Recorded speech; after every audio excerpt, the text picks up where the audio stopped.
Hi, good morning everyone. Today I'll be discussing about transboundary haze and seasonal air pollution in Southeast Asia. What is transboundary haze? Transboundary haze occurs when smoke from large-scale forests on peatland fires across nation borders through wind. This problem frequently affects countries such as Malaysia, Singapore, Thailand and Indonesia, especially during dry season and land clearing activities for agriculture. And from the economic perspective, transboundary haze is considered a negative externalities because the firms are responsible for the pollution, not for the bear of the full cost of their actions. Instead, society experiences the consequences through health issues, environmental degradation, and economic loss. According to the World Health Organization, exposure to PM2.5 pollutants can increase their risk of respiratory disease, cardiovascular illness, and premature death. In Malaysia, recurring haze has negatively impacted public health, tourism, transportation, and overall economic activities. Therefore, stronger environmental regulation, regional cooperation, and sustainable land management practice are essential to reduce haze pollution and promote sustainable development across the region. Thank you. Hi, my name is Logan, and now I'll be talking about transboundary haze as a negative externality. It is an example of a negative production externality because it creates pollution and it generates costs for people who are not affected in the production. So the main producers of this are plantation companies, farmers and land developers which use open burning for clearing land. So their only benefits are actually cheaper land clearing because they use open burning, but they don't really bear the social cost.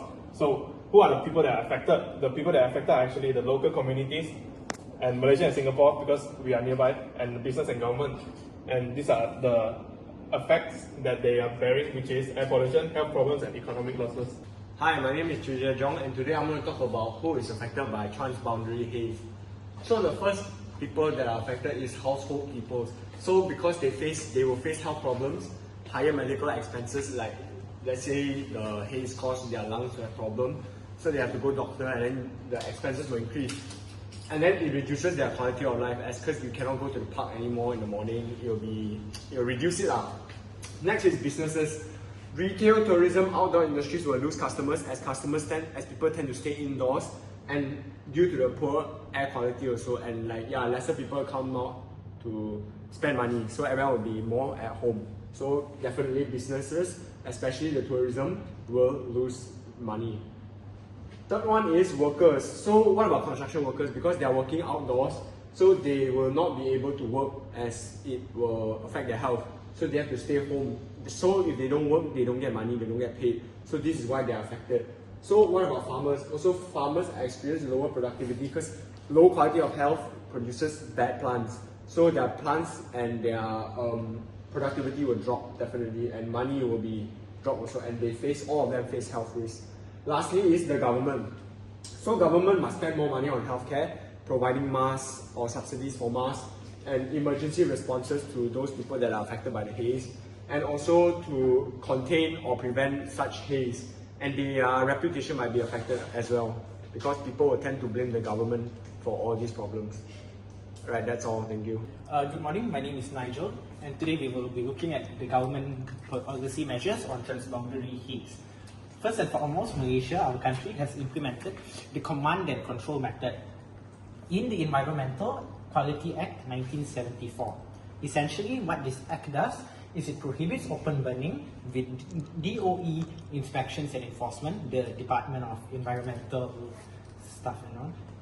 But it has a limitation in which cross-border enforcement is difficult, as it is more specific to a certain country.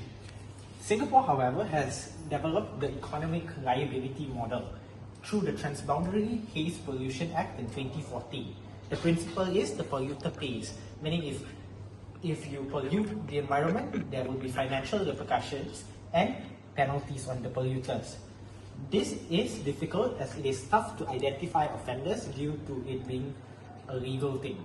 So next, let's look at how we can improve the effectiveness of these policies. First of all, we view it from the standpoint of economic policies.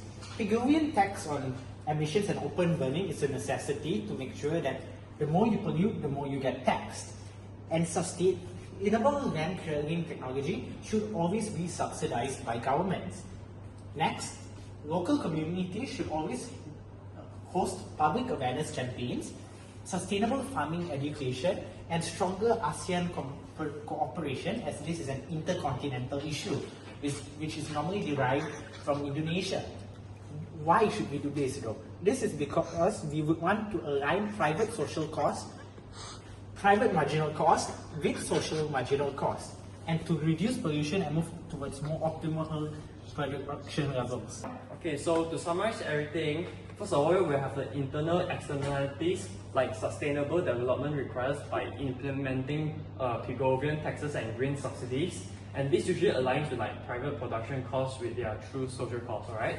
And secondly, we have tighter law enforcement. What do I mean by this is usually by cross-border saturation gaps must be eliminated, like the excess must be eliminated, and like modernized policy tools with like clear economic liability and like framework is usually essential and a must in this kind of situation. And to target off the shore preparation and ensure the accountability of all of this. And lastly, we'll have foster university synergy, alright? So national efforts align with the foster unified synergy. Okay, so when it comes to this situation, we will have national efforts that align with the Asian level cooperation. So usually under this situation, we will have synergetic hotspot tracking and public awareness program to tackle the issue here at their cost. And usually this will help to solve the overall issue of the pollution. And that's all for our presentation, and thank you for